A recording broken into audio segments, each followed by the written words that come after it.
liyayikhekhe kumkhethela inkosi enkulu Bhombe Stima Samabhondo baba mkhulu phate balandeli begumbhedlela nonke. Namhlanje-ke ngizofaka ntambama amavidiyo, ngizoqala namhlanje nje ukuwafaka. Lama-video azolamula manje impi phakathi kwamaNazaretha namaKristu nabantu abangakholwa ney'nyanga nabathakathi, ukuthi kahle kahle i-debate noma inkulumo mpikiswano noma umbango sewadlula kudala. Kahle kahle lokho kwenzakala manje kuvuswa ngabantu abaphuma emabandleni okuyiwona ngama-original amaKristu ayifikela amabandla amadala afana namasheshi namaluthela, amaroma, ama-American Board, ama-Wesley noma Baptist Church. Kusho ukuthi umuntu owumKristu manje ufuna ukuthuka noma ukuphika noma ukudibhetha ngendaba kaShembe, ngicela ukuthi manje aye ebandleni lakhe athole umlando ukuthi laphuma kuphi. Uma ethola ukuthi umlando walo uphuma eLuthela, bese enza investigation kubantu abadala ukuthi amaLuthela akhuluma azafikaphi noShembe, kwabe sekuvunyelana ngani, ngoba ibandla lakhe lalingekho ngalesi sikhathi kufika uMnazaretha. Amabandla ayekade engekho ngaleso sikhathi njengalawa akhona namhlanje, amabandla abantu abahlubuka kuwo maLuthela noma Wesley noma Roma, behlulwa imithetho yakhona base bephuma sebekhanda amabandla abo, abaqualify ukudebate ngendaba kaShembe noMnazaretha.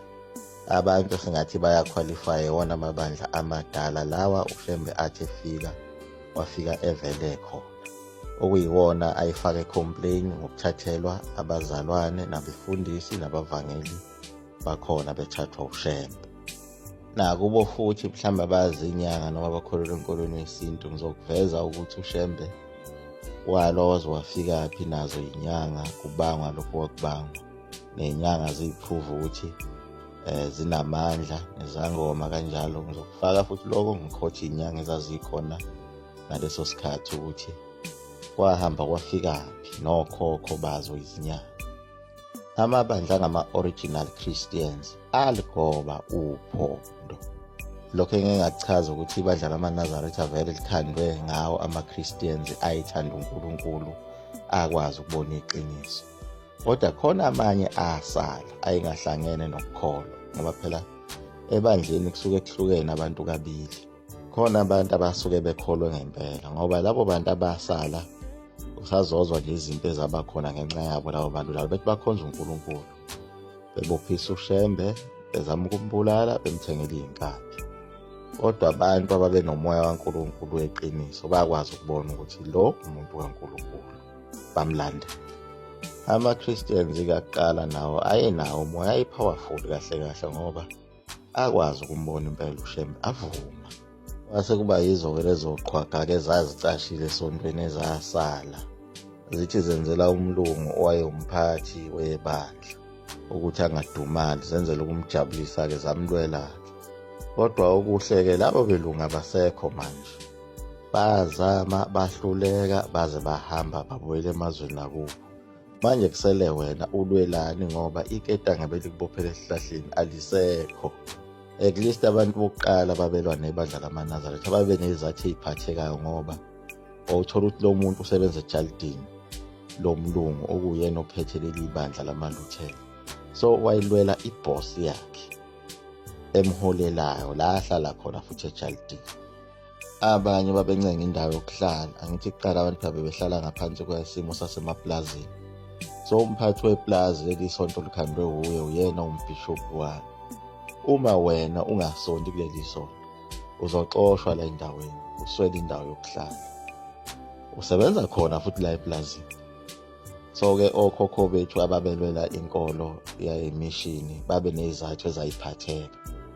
Wena-ke njengoba ukugibela lesi sitimela sithole sihamba ongasazi sisukaphi, hhayi-ke iseziyeza-ke indaba ngizoyifaka ntambama ngabo-4 kuya ku-5, sithole umlando wamabandla awuKristu. Yazi okunye njalo kwakwenzeka, indaba esanda kwenzeka le, ikhona elinye ibandla endaweni yaseHammersdale elalikhona ngekhathi zikaMqalo Wendlela, eselike lahamba layoxolisa la kuShembe okhona njengamanje, lasho ukuthi siyaxolisa leli bandla umlando walo mubi, izinto zala isaphumeleli ngenxa yokuthi benza into ebi ngalesa sikhathi somqalo wendlela.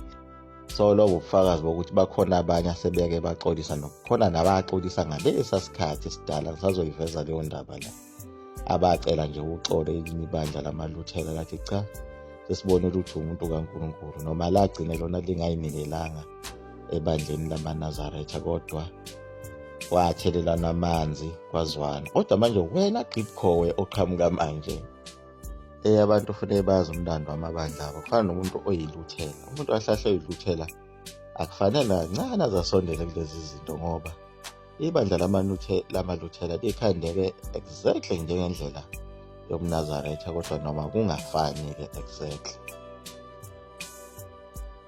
kodwa kucishe kube indaba efanayo khona.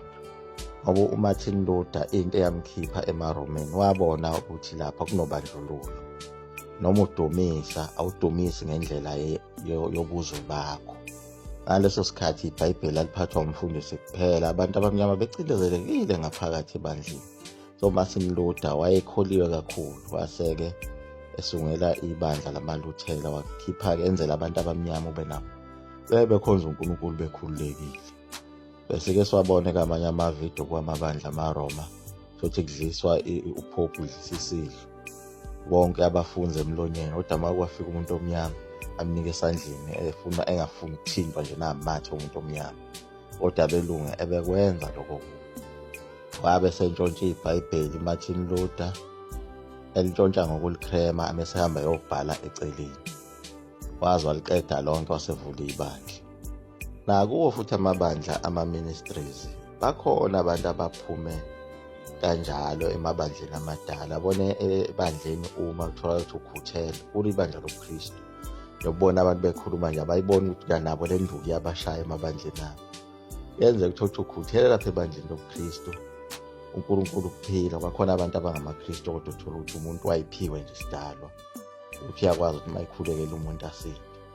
Ugcina umfundisi esotweni esenomona ngale nceko le, noma ubrada nje ongelutho, lobona obrada enik, agcina umfundisi eseku-attack. Gcine manje usuba ney'nkinga la esontweni, uzogcina uphume bese uhamba nabazalwane abathile ngenxa yengcindezi yokuthi usuhlukumezekile la ebandleni, ngenxa yokuthi abantu abafuni ukumukela ukuthi unamandla kaNkulunkulu ophiwe wona. Bafisa sengathi angaba kumfundisi, kanti umfundisi cha, akanawo.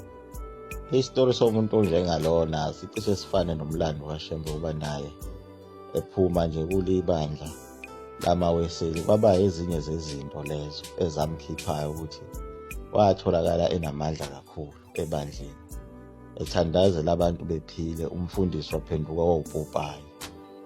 Namanje leyo nto yenzeka kuwamabandla obuKristu, sebeze basungula-ke amaplani-ke manje abefundisi ukuthi sebeyayipromotha bona bebephezulu, bese bethatha abantu abanjalo nabo bapromothe bebabiza ngabafundisi.